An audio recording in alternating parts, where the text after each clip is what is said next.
Serge Otis, vous êtes peintre et sculpteur et vous êtes de Matane, vous êtes né à Matane. Vous en êtes parti pendant très longtemps, pendant une vingtaine d'années. Vous êtes revenu maintenant depuis 3 ans ici à Rivière-Blanche, tout près de Matane. Pourquoi? C'est tout simplement un hasard que je sois à Rivière-Blanche parce que je cherchais en Gaspésie un endroit où je pouvais m'installer, puis on a cherché un peu partout. Un endroit où je pouvais m'installer où on pourrait avoir un atelier à même et tout ça, une grande maison et atelier, puis surtout sur le bord de la mer. J'avais besoin d'être seul, puis j'avais besoin de travailler, puis Montréal, ça coûtait trop cher pour avoir un grand atelier là-bas et tout ça, puis la seule façon, c'était de m'en venir en Gaspésie.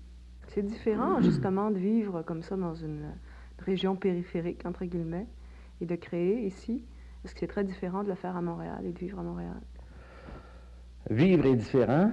Créer, ben, tu crées aussi bien à Montréal qu'ici, c'est-à-dire que c'est ce qui s'était passé pour moi, mais seulement pour avoir réellement la paix, tu sais, pas avoir la même vie, la vie de trépidante qui peut exister à Montréal, surtout dans Bohème, dans le monde dans lequel je vivais, c'était assez mouvementé.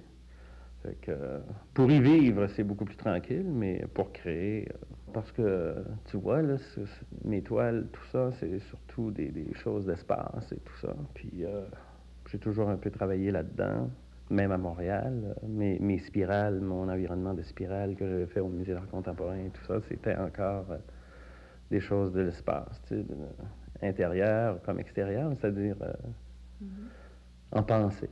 Comment vous avez été accueilli par la population de Rivière-Blanche? Ça a été très bien, c'est-à-dire que les gens ne nous connaissaient pas, tout ça. Puis, naturellement, ça a pris un certain temps avant que les gens nous connaissent un peu, sachent. De la méfiance, au fond, ou même si vous étiez Oui, c'est un gaspésien? peu de méfiance parce que, bien naturellement, on vit pas tout à fait la même vie que les gens de Rivière-Blanche le font. La barbe, les cheveux longs, ces choses-là, bien, c'est des contraintes que les gens n'aiment pas beaucoup tout de suite. Après, mais ils apprennent à apprécier les choses, mais ça prend un certain temps.